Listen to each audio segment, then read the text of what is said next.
नमस्कार, मैं हूं रंजीत झा।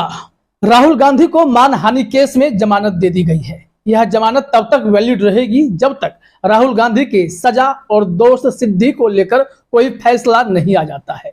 लेकिन इस बीच सबके मन में बड़ा सवाल यह है कि कोर्ट रूम में राहुल गांधी के टॉप लॉयर्स की टीम ने ऐसी क्या दलील दी कि राहुल गांधी पर मानहानि का केस करने वाले पूर्णेश मोदी का पसीना छूट गया।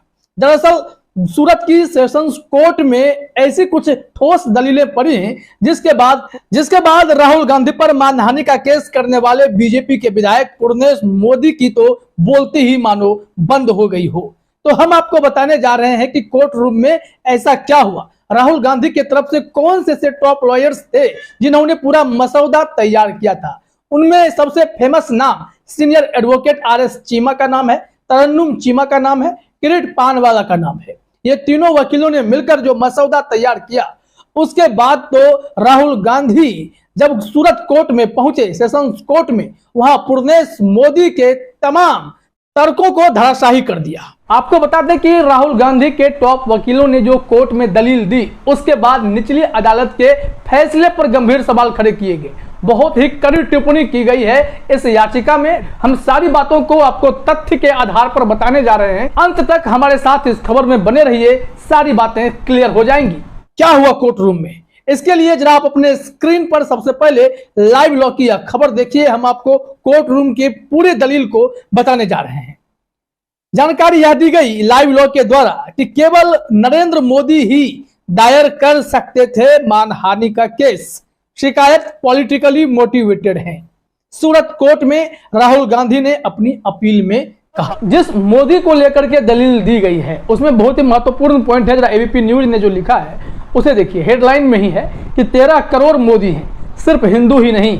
राहुल गांधी ने सूरत कोर्ट में क्या कहा जिसके बाद उन्हें जमानत मिली, ये तर्क है। एबीपी न्यूज के मुताबिक राहुल गांधी ने तर्क दिया कि हिंदू समाज के अतिरिक्त मोदी सरनेम का इस्तेमाल मुसलमान और पारसी समाज में भी किया जाता है। याचिका में कहा गया कि 13 करोड़ मोदी हैं और साफ है कि सभी 13 करोड़ लोगों को शिकायत दर्ज करने का अधिकार नहीं होगा, क्योंकि यह पहचान योग्य निश्चित निर्धारित समूहों या व्यक्तियों का संग्रह नहीं है। और एबीपी न्यूज ने एक और महत्वपूर्ण पॉइंट कहा है। पूर्णेश मोदी चूंकि बार बार इस मामले में उलझते हुए नजर आ रहे हैं, वो बुरी तरीके से फंसे हुए थे। राहुल गांधी ने अपनी शिकायत में सवाल उठाते हुए कहा कि पूर्णेश मोदी इस मामले में पीड़ित व्यक्ति नहीं है। उन्होंने मोदी समाज के रूप में किसी को बदनाम नहीं किया। यह भी दावा किया कि शिकायतकर्ता ने ऐसा कोई साक्ष्य या रिकॉर्ड पेश नहीं किया जिसमें पूरे मोदी समाज को बदनाम किया गया हो।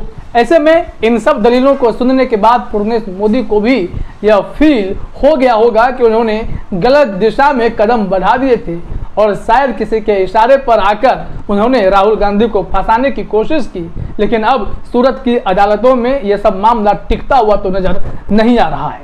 अगर आप नवभारत टाइम्स की खबर को देखें तो इसमें निचली अदालत के फैसले पर बहुत ही कड़ा प्रहार भी किया गया है।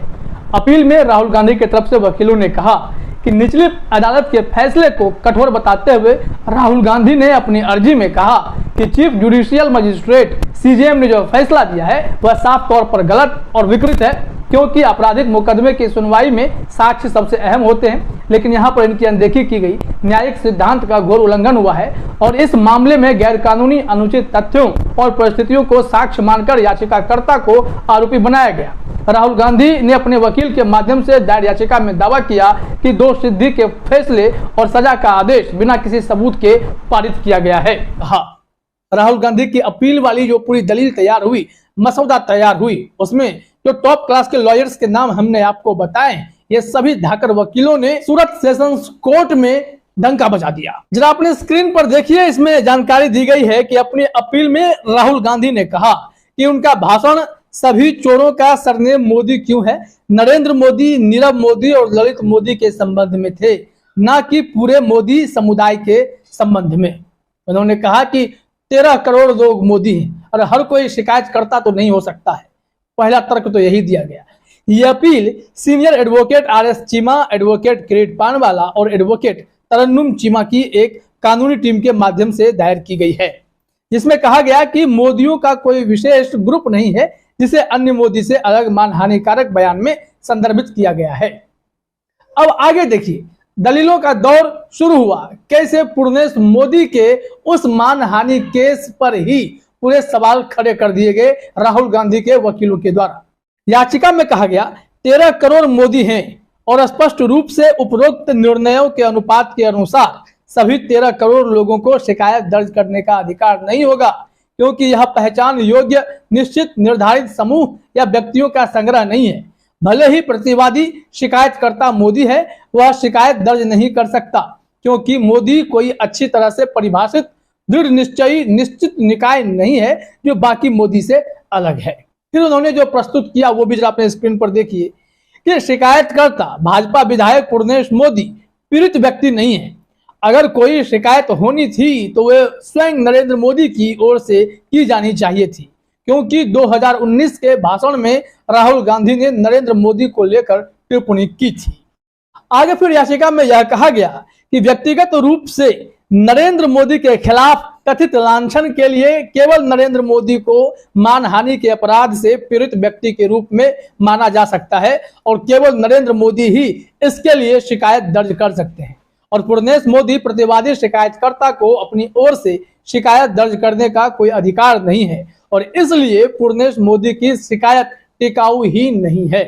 तो ऐसे में पूर्णेश मोदी के तमाम तर्क जिसके बिना पर सूरत की मजिस्ट्रेट वाली अदालत ने राहुल गांधी को मानहानि के केस में 2 साल की सजा सुना दी और उसके बाद आनन फानन में लोकसभा सचिवालय से निर्देश नोटिफिकेशन जारी कर राहुल गांधी को अयोग्य भी ठहरा दिया गया सांसदी से। अब उसी को लेकर जब चक्र घूमा है और राहुल गांधी अपने लीगल टीम की फौज लेकर सूरत की सेशंस कोर्ट पहुंच गए तो पहले ही दिन राहुल गांधी को जमानत भी मिल गई। अब आगे यह उम्मीद जताई गई है, हरीश रावत साहब ने भी कहा है कि 13 अप्रैल को सब कुछ क्लियर ही हो जाएगा, यानी 13 अप्रैल का आप इंतजार कीजिए। सजा और दोष सिद्धि इस दोनों पर सुनवाई होने वाली है। याचिका में और भी बातें इंपॉर्टेंट हैं। कहा गया है कि भाजपा विधायक पूर्णेश मोदी धारा 499 आईपीसी के उद्देश्यों के लिए सिर्फ इसलिए पीड़ित व्यक्ति नहीं है क्योंकि वह गांधी के बयानों से हैरान थे। यहाँ पर पूर्णेश मोदी की जमकर क्लास लगाई गई है, क्योंकि आप सभी जानते हैं कि राहुल गांधी के खिलाफ केस करने वाले पूर्णेश मोदी थे और भाजपा विधायक पूर्णेश मोदी ने तो इस केस को न लड़ने के लिए हाईकोर्ट में स्टे भी लगवाया था और जब मौके की तलाश थी, सही मौका आया तो इन्होंने हाईकोर्ट से स्टे हटवा लिया और फटाफट से जज बदले गए सूरत में जो और जुडिशियल मजिस्ट्रेट साहब ने इन्हें मानहानि केस में 2 साल की सजा सुना दी। अब पूर्णेश मोदी की याचिका को ही चुनौती दे दी गई है, सजा को खत्म करने के लिए भी चुनौती दी गई है, दोष सिद्धि पर भी चुनौती दी गई है। पूर्णेश मोदी की इस कमजोर याचिका पर राहुल गांधी के वकील ने अगली जो दलील दी वो अपने स्क्रीन पर जरा देखिए। अपील में आगे कहा गया है कि संसद सदस्य के रूप में गांधी की स्थिति को ध्यान में रखते हुए सजा के निर्धारण के स्तर पर मजिस्ट्रेट कोर्ट द्वारा कठोर व्यवहार किया गया था। गांधी आगे तर्क देते हैं कि विपक्ष में एक सांसद होने के नाते उनसे सरकार के प्रति सतर्क और आलोचनात्मक होने की अपेक्षा की जाती है और इसलिए विपक्ष में ऐसा राजनेता हमेशा अपने शब्दों को सुनहरे तराजू में नहीं तौल सकता है। बेहद ही इंपॉर्टेंट पॉइंट यहाँ पर राहुल गांधी ने उठाए हैं, क्योंकि जब आप विपक्ष में होते हैं तो सरकार को घेरने के लिए कभी कभी कई ऐसे शब्दों का प्रयोग करना होता है जिसका मकसद सिर्फ सरकार की नीतियों पर आवाज उठाना होता है, ना कि किसी के निजी मामले पर कोई टिप्पणी करना होता है। इसी वजह से इसमें आगे कहा गया है याचिका में, जरा गौर कीजिएगा, कि इसलिए यह अदालतों पर निर्भर है कि वे भाषण के स्वर और भाव के बजाय दिए गए भाषण के सार और भावना पर ध्यान केंद्रित करें। निचली अदालत ने सबूतों की सराहना के स्तर पर और सजा के स्तर पर इस सिद्धांत को ध्यान में नहीं रखा, क्योंकि निचली अदालत पर राहुल गांधी के वकीलों ने गंभीर आरोप लगा दिए हैं और इसमें जो सजा दी गई है, जो फैसले हुए, उसमें कई बातों की कमी, कई तथ्यों की कमी होने के आरोप तो सीनियर वकील अभिषेक मनु सिंघवी भी लगा चुके हैं, कपिल सिब्बल भी लगा चुके हैं। इन्हीं धाकड़ वकीलों के निर्देशन में और सीनियर एडवोकेट आर.एस. चीमा के निर्देशन में ये पूरा मसौदा तैयार हुआ। सूरत की सेशंस कोर्ट में जब राहुल गांधी पहुंचे तो ज़्यादा वक्त भी नहीं लगा और पहुंचते ही जैसे ही यह दलीलें दी गई, कोर्ट ने राहुल गांधी की जमानत स्वीकार कर ली है। अब ऐसे में यह उम्मीद जताई जा रही है कि एक बार फिर से और बहुत जल्द ही राहुल गांधी संसद में गरजते हुए नजर आएंगे, मोदी के सामने बोलते हुए नजर आएंगे, गौतम अडानी जैसे मामले पर गंभीर सवाल मोदी सरकार से फिर से करते नजर आएंगे, बढ़ती महंगाई, बेरोजगारी और भ्रष्टाचार के मुद्दे को उठाएंगे। सड़क से लेकर संसद तक राहुल गांधी की आवाज आपको फिर से सुनाई पड़ेगी। वैसे तो राहुल गांधी अभी भी बोल रहे हैं, लेकिन एक पद पर होने के बाद जब बोला जाता है तो उन बातों का असर कई मायनों में बहुत ज्यादा होता है। फिलहाल इस वीडियो में इतना ही। आप सभी का हमसे जुड़ने के लिए बहुत बहुत धन्यवाद।